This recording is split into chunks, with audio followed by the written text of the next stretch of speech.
Hey guys, it's Con from Hollywood Studios here, and today we are talking about Six Flags' new passes. Now, obviously, as you can see right here, there are multiple pass options. I'm sure if you guys pay attention to Six Flags and its updates, you would have noticed that Six Flags Magic Mountain, Six Flags Discovery Kingdom, Six Flags Fiesta Texas, and Six Flags Over Texas have migrated over to this season pass system. So it seems like Salim Bezol, the new CEO of Six Flags, has been making some big moves, and this is probably the biggest move he's made yet with this brand new pass system. So obviously there are three different tiers of passes. The Thrill Seeker Pass, which starts at $115, the Extreme Pass, which starts at $180, and the Ultimate Pass, which starts at $330. Keep in mind the prices may vary a little bit from park to park. I'm using Magic Mountain's prices as a base point right here, but the other parks may have slightly different prices. So first, let's take a look at the benefits for each of the passes. The Thrill Seeker Pass gives you access to the home park that you buy it at least judging off of this. Obviously, it says access to Six Flags Magic Mountain and Hurricane Harbor, LA. That is because that's where I'm at right now on the website. On select dates, that means that there are blockout dates, which is certainly interesting, but thankfully the blackout dates aren't really all that bad. They are on all the Saturdays of Fright Fest, and for Hurricane Harbor LA it's just weekends, so it's really not that big of a deal. But you also get standard parking every visit, which is definitely an improvement over the original season pass from 2021, which would not give you free parking. You get access to Six Flags rewards, whatever that means. You also get 2 specialty rate tickets for friends and family. It's not really specified how specialty rate those are though. And you get 1 skip the line pass on a weekday visit. Now, the 1 skip the line pass, it's a little unclear if that's 1 skip the line pass every visit or just 1 skip the line pass like you can ever use. Because if it's only 1 skip the line pass you can ever use, this pass is kind of worthless and you're definitely paying a lot more than what you would normally get. With the regular season pass, I believe it used to be around $60, $70, maybe $80 tops. You wouldn't get free parking, but you would get free admission into the park on every day with no blockout days. You didn't get a skip the line pass, but if it's only 1 skip the line pass of like total throughout the whole season, at that point, what's the point of giving a skip the line pass if you're not really even getting anything out of it? The next pass option is the Extreme Pass. The Extreme Pass gives you unlimited access to all Six Flags outdoor parks, so you can almost compare these two as the Thrill Seeker Pass being the Cedar Fair Gold Pass, which only gives you access to your home park, whereas the Extreme Pass would be the most equivalent to the Cedar Fair Platinum Pass, which gives you access to all of their parks. In addition to access to all Six Flags outdoor parks, you of course get standard parking, you get a merchandise discount of 25% off of most items, a food discount of 15% off of most items, 2 single-use skip the line passes weekday visit, 1 refillable drink bottle, 5 specialty rate tickets for friends and family, 1 single day dining pass, Six Flags rewards, and the flexible pay option. So let's start from the top. The merchandise discount of 25% off most items isn't that bad, but I'll compare these prices to the membership prices in a little bit, and you'll see that these passes are definitely a big degrade in value. The food discount is 10% less, which makes sense, especially when we take a look at what they did to the dining plan in just a little bit, because they completely just butchered the dining plan. It's totally different now. 1 refillable soft drink bottle is actually really good because that pretty much just means unlimited soft drinks for the whole year, which is great that you're getting that included with the second tier of pass. You also get 5 specialty rate tickets for friends and family. Like I said, for the Thrill Seeker Pass, I'm not really too sure what the actual deal is with that. I'm not sure how big of a discount it is. 1 single day dining pass, that is very vague, but if I had to guess, I'm assuming that means that you're getting 2 meals and a snack, or maybe just 2 meals. I'm not really sure exactly what that means. You get access to Six Flags rewards, which no one really knows what that is yet, so I guess we'll find out. And you get the flexible pay option, which allows you to buy the pass in 4 different payments, almost like a little bit like of a smaller version of what the memberships were, where you pay monthly. This is spread across 4 months, so you're still shelling out a decent amount of money for those 4 months, but I guess it's better than spending all your money at once. And back to that skip the line pass, these say 2 single-use skip the line passes. So does this mean that with this pass you only get the 2 for one time? Because if they're saying single use, I'm taking it as you can only use them once, whereas the Thrill Seeker pass, it's either one skip the line pass every visit, or it's just like this where you only get to use it once. Like I said, it's not very clear. I'm going to assume you only get to use them once throughout the whole season, which means that with the Thrill Seeker pass, you get one skip the line pass to use throughout the whole year on a weekday only, and with the Extreme pass, you only get 2 single-use skip the line passes to only use on a weekday. So definitely a big step down from what the memberships were. Obviously the memberships, at least Diamond and Diamond Elite, would give you 1 or 2 skip the line passes every visit with no limits on what kind of days you could use them on. So this is definitely very different. Now we take a look at the Ultimate Pass, which is a hefty $330. This is well over the price of the Diamond Elite Pass, which was a little over $200 if I remember correctly for the whole year. Obviously you pay that monthly, so it's not really like you're paying for it for a whole year, but this is definitely a lot more pricey, and you definitely do not get as many benefits as you did with the Diamond Elite membership. Looking at the benefits here, you get unlimited visits to all Six Flags outdoor parks, just like the other one. You get front gate parking, which I'm assuming is just what they're calling preferred parking. You get a merchandise discount of 30% off most items, a food discount of 20% off most items, 1 refillable soft drink bottle, 5 single-use skip-the-line passes any visit, 10 meal dining plan, attractions credit for $50, 10 specialty rate tickets for friends and family, water park seating reservation, 1 ride photo each season, Six Flags rewards, and the flexible pay option. Now, taking a look at these benefits, I definitely get I see a lot of reminiscence of the Diamond Elite benefits. These are very similar, but there are a few differences that make this definitely not as good as what Diamond Elite was. For starters, the discount. With Diamond Elite, you used to be able to get 50% off of everything. Now, I gotta be honest, I don't know how they were making any money with that able to be happening, because say you saw someone in front of you who didn't have a dining plan and they were about to pay a ton of money for food, you could just scan your Diamond Elite membership, cut 50% off their order, and get membership rewards points. This works differently.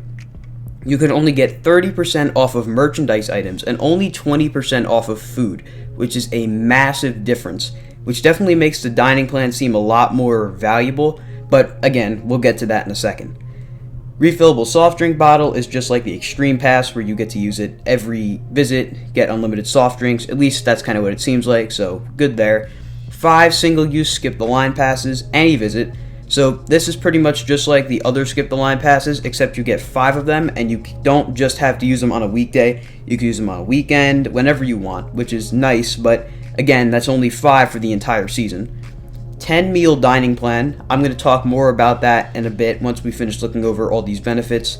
Attractions credit $50, which essentially means that you have $50 to spend on, say, the slingshot, the sky coaster, go-karts, whatever the upcharge attractions are at your park.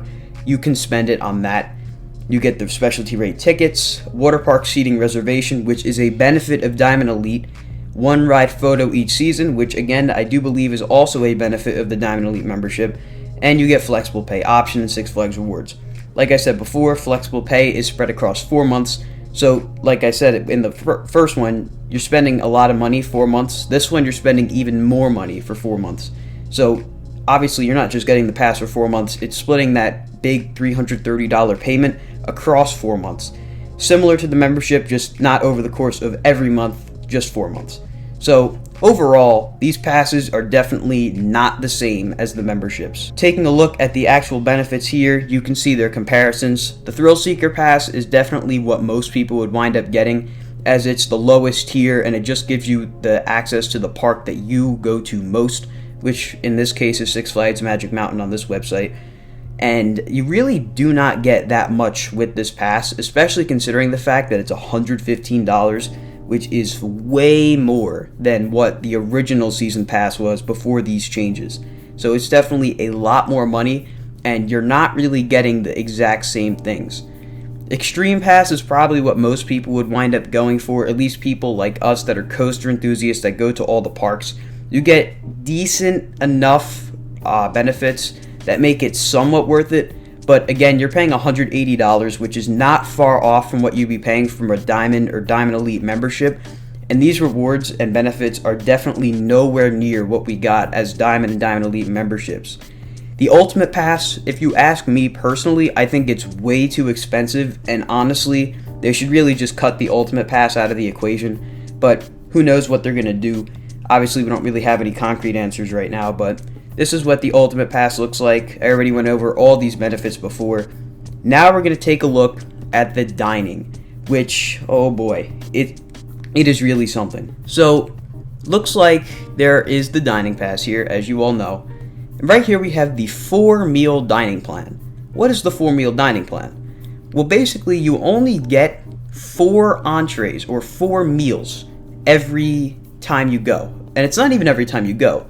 You only get 4 meals to use total, and then you have to buy it again, or I don't even know if you can buy it again, but you're paying $40 for 4 meals, so basically $10 a meal. There's no longer unlimited dining when you're buying a new pass, which is a huge downgrade from what it used to be. Under the memberships, you used to get unlimited dining, as I pointed out in a previous video, which I guess now is just outdated since they changed everything, but this is a big difference from what it used to be. And from what I understand, I could be reading into this wrong because there's not really enough information to be able to tell, and they're obviously still changing this. But I'm pretty sure you can only get the 4-meal dining plan with the Extreme Pass, and then if you want to get the 10-meal dining plan, which for whatever reason isn't showing here, maybe they got rid of it, I'm not 100% sure, but if you want to get the 10-meal dining plan, you have to have the Ultimate Pass. So obviously, this is a really big difference between this and the memberships, and quite honestly, this is what makes the memberships so much better, but the memberships are not being sold anymore at the 4 parks that have these passes on their website now, which, like I said, includes Six Flags Magic Mountain, Discovery Kingdom, Fiesta Texas, and Over Texas. If we go over to Six Flags Great Adventures website, which, like other parks, still is selling all these memberships and the original season pass, still the same prices, same benefits. This is obviously a much better deal than what you're going to be getting for these new season passes. So my best advice is that if you don't have a membership or the old season pass already, I would probably get on getting one of these as soon as you can before the options for buying memberships at the other parks is gone. And don't worry, if you are a member like myself, you're not getting your membership taken away. I'm going to go into more detail on that on a follow-up video. But obviously, this is a big change to the Six Flags Season Pass and membership setup. What I find most interesting is the fact that they're slashing the ability to pay monthly, which I always thought was a smart move from the company because you're getting income throughout the entire year as opposed to that one quarter you're getting it around September, October when the flash sale is. That's when most people are renewing their season passes for the next year. With the memberships, you wouldn't have to renew, it just keep going and going, which for Six Flags as a company would show that they're making income throughout the entire year. But now with these season passes, you're only going to be making a lot of money in pretty much one quarter. So I'm not really sure what their plan is with these new passes. I, of course, much prefer the membership options, and we are definitely going to be keeping our memberships for as long as they let us. We've also been told that they are not raising the prices of the memberships, which is definitely good to know. So if you have a membership now, don't do anything, just keep your membership. If you bought a season pass, the regular season pass, I'm truly not sure what the situation is with the regular season pass. I can only assume that you're going to be able to keep it. I just don't know what your dining options are going to be, if you're going to be able to get the all-season dining pass or if you're going to have to go over to that new system. I'm really not too sure. But all in all, the season passes for Six Flags, at least the new ones, are definitely very different.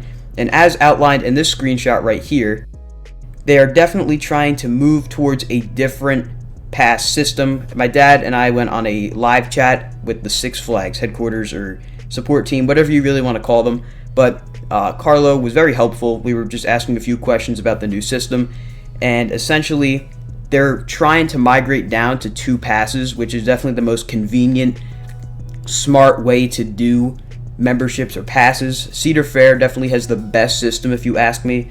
Very simple, and I think they're definitely trying to simplify their membership and season pass situation, because the memberships and season pass of the past were definitely very difficult for people to understand, especially if you're not like us or other coaster enthusiasts who really know how to work the system and understand how it works. 5 tiers of season pass or memberships was definitely too much. I think the 3 is definitely simplifying it a lot, and it's very necessary for it to be simplified. I just wish that they were getting a little more bang for their buck, but that is also because Salim Bazol is looking to move the company in a more premium direction, kind of similar to Cedar Fair, where there's going to be less people in the parks, but prices will be higher, and they're looking to make the parks a more premium experience. I'll talk more about that in another different video, but that's pretty much it for this video. These new season passes coming to the Six Flags chain are definitely interesting, with the Thrill Seeker Pass, Extreme Pass, and Ultimate Pass, and I want to hear what you guys think about these new options. I personally wish they were keeping the membership options, but it's not looking like that's going to happen. So let me know in the comments below what you guys are going to do about the new passes, if you're going to keep a membership if you have one, if you're going to buy a membership, buy this pass. Let me know what your plans are in the comments. Of course, if you enjoyed this video and found the information helpful, be sure to like the video and subscribe to the channel, and I will see you guys in the next video.